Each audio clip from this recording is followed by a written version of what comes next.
एक छोटे से गांव के पास एक घना और रहस्यमयी जंगल था। दिन में भी लोग उस जंगल में जाने से डरते थे। गांव के बुजुर्ग कहते थे कि जंगल में एक काली लालटेन भटकती है। उसकी नीली रोशनी रात के अंधेरे में दूर दूर तक दिखाई देती है, लेकिन कोई नहीं जानता था कि वह लालटेन किसकी है। एक शाम गांव के चौपाल में दादाजी बच्चों को कहानी सुना रहे थे। उन्होंने बताया कि कई साल पहले एक चौकीदार जंगल में खो गया था। उसके हाथ में हमेशा एक लालटेन रहती थी। उस दिन के बाद न चौकीदार मिला और न उसकी लालटेन। लेकिन कुछ समय बाद जंगल में एक काली लालटेन दिखाई देने लगी। विक्की, मोहन और पूजा यह कहानी सुन रहे थे। उन्हें लगा कि यह सिर्फ लोगों को डराने वाली बात है। उन्होंने तय किया कि वे खुद जंगल में जाकर सच पता करेंगे। उस रात तीनों जंगल की ओर निकल पड़े। आसमान में बादल छाए हुए थे। हवा धीरे धीरे तेज होती जा रही थी। जंगल असामान्य रूप से शांत था। अचानक दूर अंधेरे में नीली रोशनी चमकी। वह काली लालटेन थी। वह जमीन से कुछ ऊपर हवा में तैर रही थी। उसके आसपास हल्का धुआं घूम रहा था। तीनों दोस्त उसके पीछे चल पड़े। लालटेन कभी तेज चलती तो कभी धीरे। ऐसा लगता था जैसे वह उन्हें कहीं ले जाना चाहती हो। कुछ देर बाद लालटेन एक पुराने कुएं के पास जाकर रुक गई। कुआं पत्थरों से बना था और बहुत पुराना दिखाई देता था।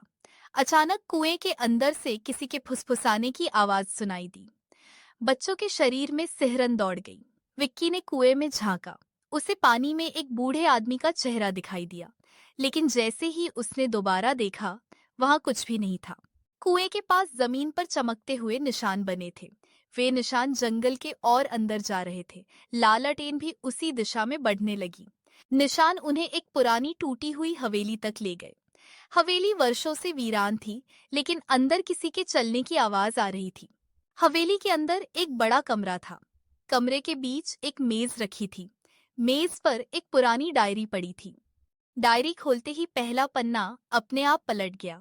उस पर लिखा था, अगर तुम यह पढ़ रहे हो तो लालटेन ने तुम्हें चुन लिया है। डायरी में उस चौकीदार की कहानी लिखी थी।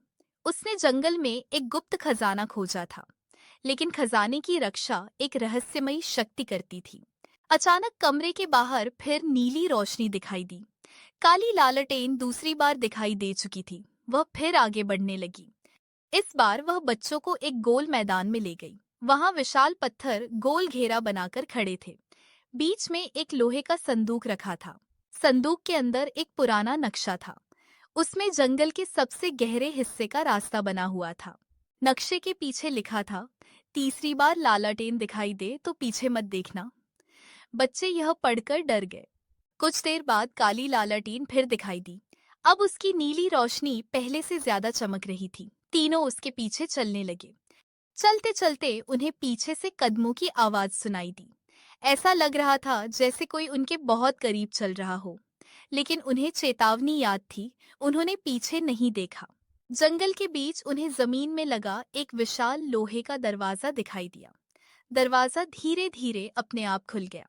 दरवाजे के नीचे लंबी सुरंग थी। दीवारों पर लालटेन के चित्र बने हुए थे। कुछ चित्रों में चौकीदार दिखाई दे रहा था। सुरंग के अंत में एक विशाल कक्ष था। बीचों बीच वही काली लालटेन रखी थी। उसकी नीली रोशनी पूरे कमरे को रोशन कर रही थी। अचानक कमरे में धुआं भर गया। धुएं के बीच एक बूढ़े चौकीदार की परछाई दिखाई दी। वह चुपचाप लालटेन के पास खड़ी थी। कमरे की दीवार पर लिखा था, लालटेन किसी को नुकसान नहीं पहुंचाती, वह सिर्फ अपना अगला रक्षक चुनती है। अचानक पूरी सुरंग हिलने लगी। बच्चों ने आंखें बंद कर लीं। जब उन्होंने आंखें खोलीं, वे अपने गांव के बाहर खड़े थे। जंगल बिल्कुल शांत था, लेकिन उसी रात विक्की की खिड़की के बाहर नीली रोशनी चमकी। उसने बाहर देखा। काली लालटेन हवा में तैर रही थी और उसके नीचे अब एक नया चेहरा दिखाई दे रहा था। वह चेहरा विक्की का था